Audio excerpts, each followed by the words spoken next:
అందుకనే ప్రార్థన చేసేటప్పుడు ముందు ఏ స్థితిలో ఉన్నా ఆయన్ని ఘనపరిచి ఆయనకి మొదటి స్థితి ఇచ్చే వారంగా మనం ఉండాలి. రెండోది, మనకంటే ఇతరుల కొరకే ప్రార్థన చేసే వారంగా ఉండాలి. మూడోది ఏం చేయాలా? ఇతరులను ఖచ్చితంగా నువ్వు ప్రార్థన చేసేటప్పుడు మార్కు సువార్త 11:25 ప్రకారం అక్కడ నువ్వు ప్రార్థన చేసినప్పుడు ఏం చేయాలా? ఏదైనా విరోధభావం ఉంటే ముందు వారిని ఏం చేయాలా? క్షమించాలి. నేను క్షమించను కానీ నేను ప్రార్థన చేస్తానే ఉంటానంటే అది ఏమాత్రం కూడా ప్రయోజనకరంగా ఉండదు. పైగా మనం క్షేమస్థితిలో ఉండము, పైగా మనం కలవరపడతాము. దాని తర్వాత దేవునికి లెక్క అప్పగించాలి. అట్లా కాకుండా దేవుని దగ్గరికి వచ్చినప్పుడు దేవుడు తప్పకుండా జ్ఞాపకం చేసుకుని మనల్ని నడిపిస్తాడు. చూడండి ఒక మాట, ఏబు గ్రంథం 1:3 అందరం కలిసి చూద్దాం. అంటే ఒక్కొక్కరి కొరకు ఏం చేసినాడు? దహన బలి అర్పించాడు. అంటే ఏం చేయకుండా వారు అపవిత్రులు కాకుండా ఉండేదాని కొరకే. డబ్బుండి దేవుడు లేకపోతే, బంగారం ఉండి దేవుడు లేకపోతే, వెండుండి దేవుడు లేకపోతే, సుఖ సౌఖ్యాలుండి దేవుడు లేకపోతే, వాటన్నిటిలో నుండి నేనేమాత్రం మేలు పొందలేము ఆయన ఉంటేనే. అందుకనే మనం ఏం చేయాలా? ముందు ప్రార్థన చేసేటప్పుడు ముందు ఏం చేయాలంటే ఇతరులను దృష్టిలో పెట్టుకోవాలి. ప్రార్థన చేసేటప్పుడు యథార్థత, న్యాయము, భయభక్తులు, చెడుతనము విసర్జించినటువంటి ఏ భక్తుల వలె మనము ఉండాలి. మూడవదిగా, ఏదైనా విరోధ భావం అన్నది ఇతరుల ఎదుట ఉన్నప్పుడు వారిని మనం క్షమించే వారంగా ఉన్నప్పుడు ఇప్పుడు చదవండి, ఏబు గ్రంథం 42:12 అందరం కలిసి చూద్దాం. అంటే మనం చూస్తే జ్ఞాపకం చేసుకుంటే రెండంతలుగా ఆశీర్వదించాడు.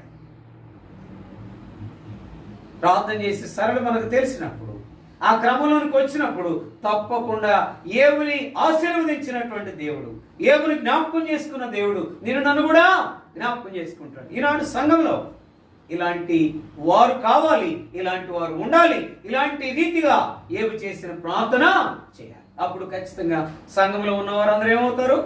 ఆశీర్వదించబడతారు, వారు క్షేమస్థితిలో ఉంటారు. అయితే మనము అలాంటి ప్రార్థనని అలవాటు చేసుకుని మనం ఏం చేయాలా? ముందుకు కొనసాగాలి. ప్రార్థన చేసినప్పుడు ఆ ప్రార్థనకు ఫలితం రావాలంటే మనము దేవునికి సమీపంగా రావాలి. దేవునికి సమీపంగా రావడం మాత్రమే కాకుండా స్నేహితుల కొరకు, ఇతరుల కొరకు, అందరి కొరకు ప్రార్థన చేయాలి. అంత మాత్రమే కాకుండా ఆ చేసినటువంటి ఫలితం ఏంటి అంటే క్షేమస్థితి, రెండంతలు అధికంగా పొందేది, రెండంతలు ఆశీర్వాదము పొందేది. చూడండి, అన్యాయంగా 1,00,000 రూపాయల చేతులు పట్టుకోండి, ఒకవేళ దొరికింది అనుకోండి. అది ఒకవేళ ఆ 1,00,000 రూపాయలు దొరికింది కాబట్టి తల కింద పెట్టుకోండి. మీకు ఎంత నిద్ర పట్టిందో ఆ రోజు పరీక్షించుకుని నాకు చెప్పండి. ఒకవేళ అనుకోండి. అట్లా కాకుండా నువ్వు కష్టపడి 100 రూపాయలు తీసుకొచ్చావు, అది తల కింద పెట్టుకో, నువ్వు నిద్రపో, నీకెంత ప్రశాంతంగా నిద్రపోయావో నాకు చెప్పు. అంటే చిన్న పరీక్ష ఏం లేదు. దేవుడిచ్చినటువంటిది అది ఆశీర్వాదానికి కారణంగా ఉంటుంది. అది అన్యాయమైంది అన్యాయంగానే ఉంటుంది. అందుకని ప్రియులారా, దేవుని మీద ఆధారపడాలి, దేవునితోనే ప్రారంభించి దేవునితోనే ముగించాలి. అందుకనే భక్సింగ్ గారు ఏమనేవాడంట, నీతో ప్రారంభించాలి, నీతోనే ముగించాలి. ఈ సహవాసంలో ఉన్న ఆ గొప్ప పట్టేంటి? దేవునితోనే ప్రారంభించాడు, దేవునితోనే ముగించాడు. అదేంటది? ప్రార్థన. మనం దేవునితోనే ప్రారంభిస్తామా? దేవునితోనే ప్రారంభిస్తాం. చాలాసార్లు దేవునితో ప్రారంభించాం. చాలా మందిని మీరు గమనించారంటే లేవంగానే కళ్ళు తుడుచుకుంటారు, మొహం కడుక్కుంటారు, దగ్గరికి వస్తారు. పురుషులైతే పేపర్ చదువుతారు, స్త్రీలైతే చీపులు పట్టుకుంటారు. బైబిల్ పట్టుకునేటటువంటి స్త్రీలు, సహోదరులు చాలా తక్కువ. తర్వాత ఒకవేళ వాళ్ళకి అది అలవాటు ఉంటే ఏమంటారు? ముందు వ్యక్తిగత ప్రార్థన కంటే ముందు కూడా నాకు కాఫీ తీసుకొచ్చాయి. ఇవి మంచిదే కానీ దీనికంటే ముందు దేవునికి మొదటి స్థానం ఇచ్చుడు. ఆ దినమంతా ఎట్లుంటది? ప్రశాంతంగా ఉంటుంది, నెమ్మదిగా ఉంటుంది, కలవరపడాల్సిన అవసరత లేనే లేదు. ఒకవేళ ఆ దినమంతా తినకపోయినా మనం ఎంత ఆరోగ్యంగా ఉంటాం. ఆ దినమంతా ఎవరు మన దగ్గరికి రాకపోయినా మనం దేవునితో గడిపిన ఆ యొక్క సమయాన్ని బట్టి మనం ఎంత ధైర్యంగా ఉంటాం. అప్పుడు నా దగ్గరికి ఎవరు రాలేదే, నన్ను ఎవరు పలకరించలేదే, నాకెవరు దిక్కులేరే, లేకపోతే నన్ను ఎవరు చూస్తారనేటటువంటి భయపడాల్సిన అవసరత ఉండదు. అది నన్ను ధైర్యంగా ఉంటాం. అంటే దేవునితో ప్రారంభించు, దేవునితో ముగించు, ప్రశాంతంగా మనం ఉండేటటువంటి స్థితిలో మనం ఉంటాం. యెహోషువ గ్రంథం 1వ అధ్యాయము 9వ వచనం. 1వ అధ్యాయము నేను నీకు ఆజ్ఞ ఇచ్చున్నాను కదా, నిబ్బరము కలిగి ధైర్యముగా నుండుము, దిగులు పడకుము, జడియకుము, నీవు నడుచు మార్గం అంతట్లో నీ దేవుడైన యెహోవా నీకు తోడైయుండును. కాబట్టి ఖచ్చితంగా యేహోవాలే యథార్థత, న్యాయము, భయభక్తులు, దేవుని యందు భయభక్తులు కలిగి చెడుతనాన్ని విసర్జిస్తే, నీవు చేయవలసిన రీతిలో ప్రార్థన చేస్తే నిన్ను క్షేమస్థితిలో ఉంచుతాడు. నిన్ను అధికంగా చేస్తాడు, రెండంతల ఆశీర్వాదం ఇస్తాడు. అంత మాత్రమే కాదు, ఆయన ఏం చేస్తాడు, నీవు నడుచు మార్గం అంతట్లో నీ దేవుడిని యెహోవా నీకు తోడై ఉంటాడు. అందుకని ఏవు అంటే చాలాసార్లు నాకు ఇష్టం ఈ మాట. ఏవంటే మా చైర్మన్ గారు చెప్పారు, ఏవంటే ముందు ఏ అంటే యోగ్యత. దేవుల్లో యోగ్యత కలిగి ఉంటే అన్ని నీ ముందుకు తెస్తాడు శ్యామ్ సుందర్ అని చెప్పాడు. ఒక రోజున మేము క్వైట్ టైంలో ఉంటే ఆ సంభాషణలు మాట్లాడుతూ వచ్చాడు.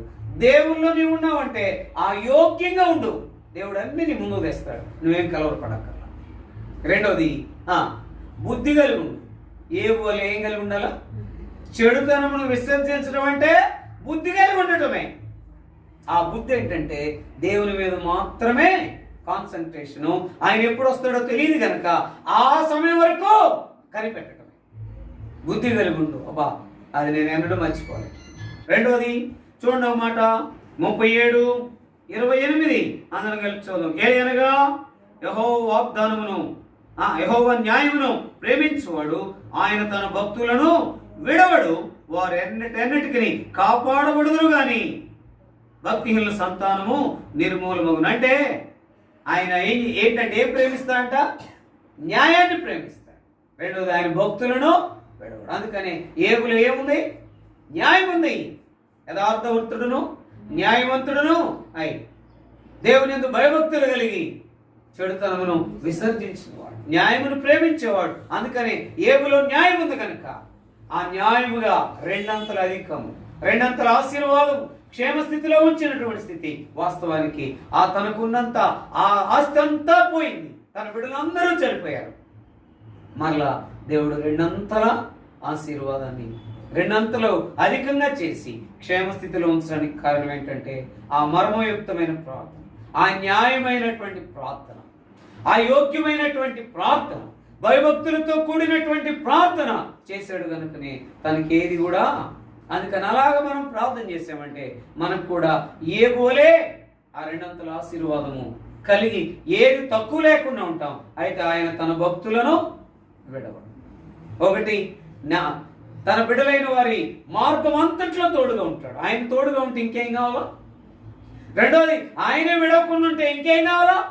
విడవడు.